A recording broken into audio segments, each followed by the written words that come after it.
अरुणाम् करुणातरङ्गिताक्षीम्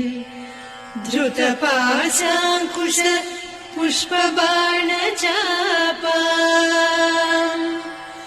अणिमादिभिरावृताम् मयूखैः अहमित्येव विभावये Bhavani.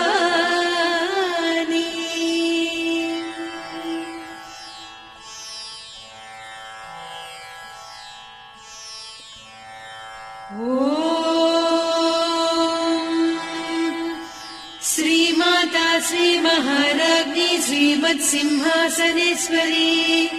चिदग्निकुण्डसम्भूता देवकार्यसमुद्यता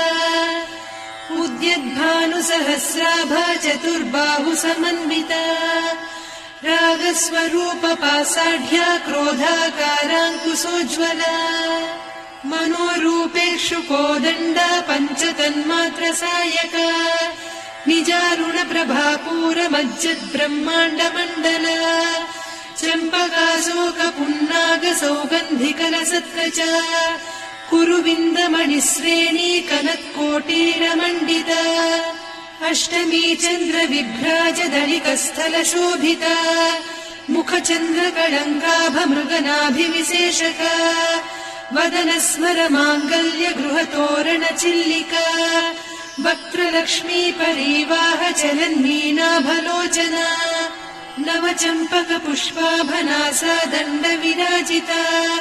ताराकान्तितिरस्कारिनासाभरणभासुरा